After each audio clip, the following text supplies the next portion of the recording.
Back here, another episode of Scope the Scenes. Welcome, welcome, welcome, welcome, welcome. I'm only gonna do this for the first video in the series. My name is Lex Scope. I watch a lot of movies, at least 5 movies a week. If I'm by myself, where I live by myself now, thank goodness. Sometimes I just be watching hella movies by myself. Sometimes I binge movies and I don't talk about.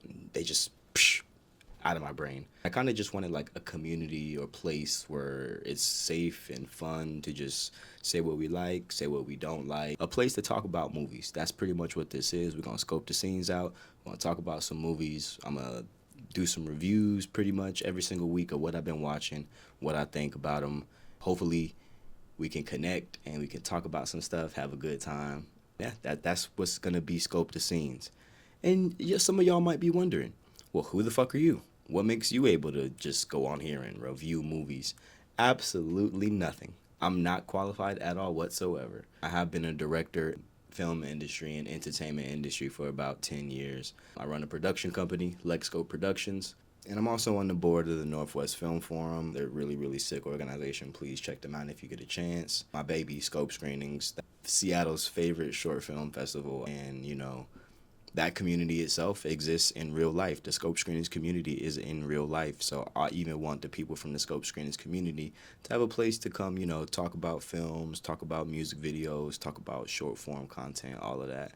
And yeah, maybe I'll do not just like famous films. Maybe I will do music videos too. Maybe I will do like local productions and stuff like that. Just let me know what we're feeling. I'm gonna start out with, for now, just stuff that we've been watching on streaming.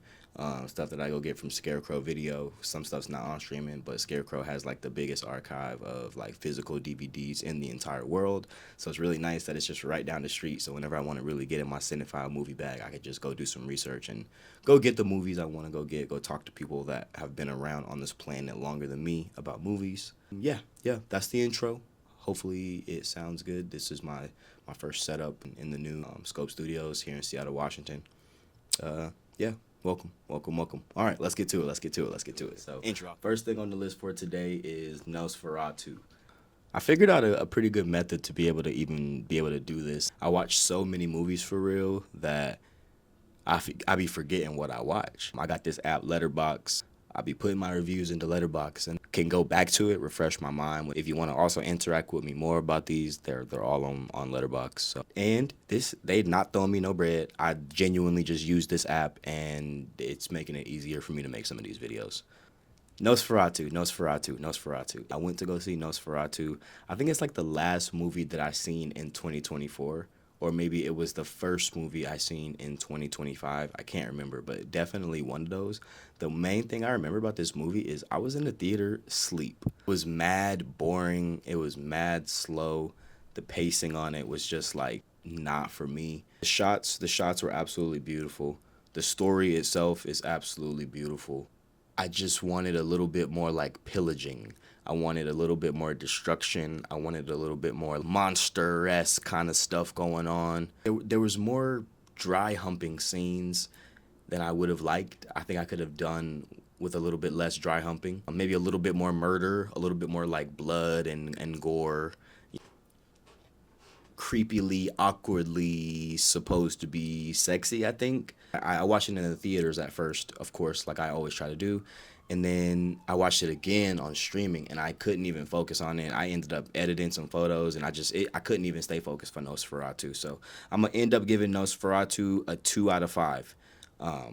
It was beautiful. I know what it's supposed to do, but overall, like the overall feel for Nosferatu is a 2 out of 5 for me. I know a lot of people really, really, really, really, really rock with it. Maybe it just wasn't for me. Also, maybe I'm not like the biggest Lily Rose Depp fan. So my mans was telling me that she was in some really good stuff. The only other thing I've ever seen her in was The Idol, though, and I hated that so much. It was terrible. But the second movie on the list is The Gorge. I'm pretty sure it's a Netflix original. There's a lot of good things I can say about The Gorge too. Like it's like I'm a sucker for a love story. Honestly, if it's a love story, I'm gonna be able to find something that I like about it, like no matter what. So I'm sitting there watching this movie. I'm really enjoying it. It's super cute. It's dope. So Anya Taylor-Joy and Miles Teller, I do like them together. Like they have a lot of chemistry and it was cool. But I feel like whatever their love story is, I feel like it's like the wrong place, wrong time for it. They had one job. They were supposed to stay up in this little thing, and no spoilers. I'm never gonna give spoilers. That's not my thing. But they had one job, and I feel like this movie is like a testament to people being bad at their jobs.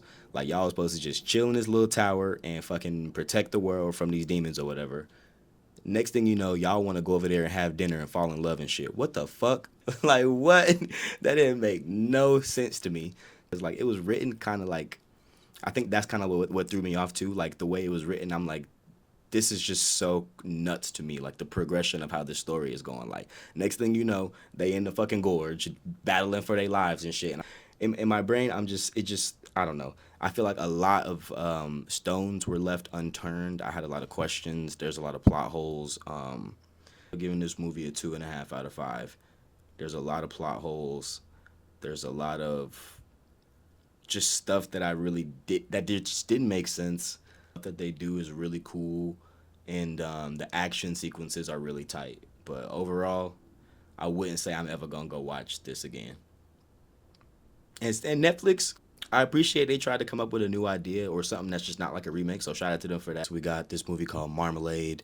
It was probably like one of my favorite movies of last year. I actually don't even know who directed it. Who directed it is Keir O'Donnell. I've never heard of him. And honestly, in this movie, a lot of these people in this movie I hadn't really heard of before. Marmalade, it's a sick ass movie. First and foremost, I rate it 5 out of 5. There's so many things about this movie that like will make me go watch it again. Like I probably seen it maybe 2 times already, and I just seen it last year. If you're a crime heist thriller kind of person, it's definitely your bag. It's not predictable at all whatsoever, and the parts that I did think that I predicted, I was 100% wrong about. Yeah. Definitely check out Marmalade. I really liked it. I would like to know if everybody else liked it or maybe if I'm bugging. There's a lot of twists and turns. There's a lot of surprises that I didn't see coming. I think that the characters are very, very well written. A lot of like crime movies and heist movies and stuff like that, it'd be very underwhelming. I haven't seen a movie that I like this much since I think it's like a Above the Pines or Beyond the Pines with Ryan Gosling. That movie, I remember when I watched that movie and I was like, oh, this movie's hard. That's kind of what I felt about this one. So, but yeah, no, this one was a 5 out of 5 for me. It was great. Check it out. The Substance is another one of my favorite films from last year. A film hasn't like creeped me out and like made my skin crawl, but like also maybe like turned me on a little bit at the same time in a long time. I really value that for that. This guy, Substance, for me, 4.5 out of 5. The characters, the motivation, the underlying messages, but like I still was able to like connect with it over a lot of different ways. So I know that speaks a lot, especially if I'm not the quote unquote target demo, and I still really enjoyed this film.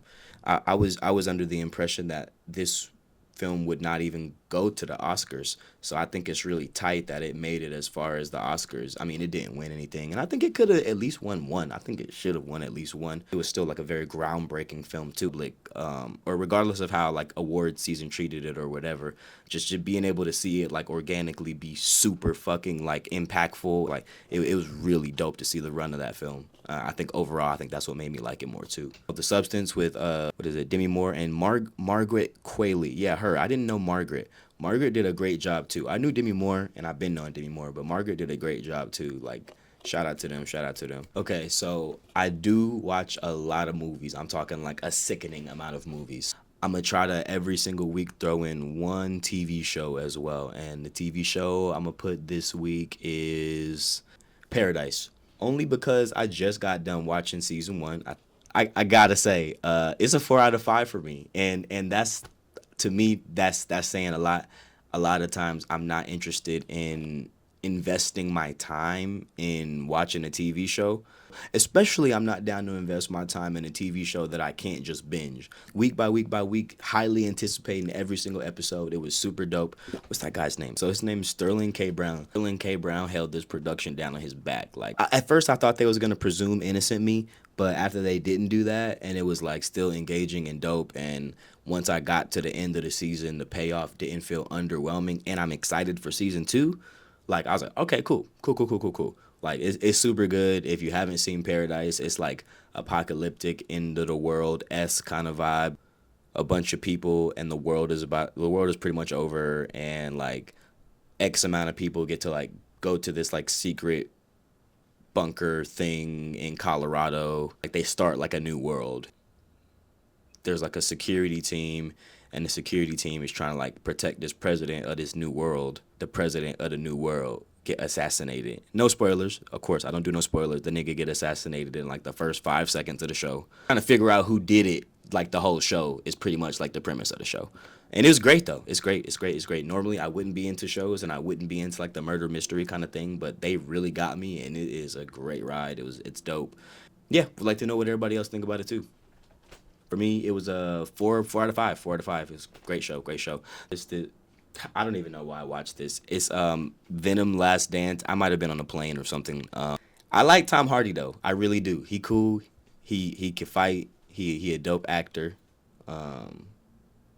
All the shows I seen him in, I don't even watch shows. He killed it. But like I just did not like this movie that much.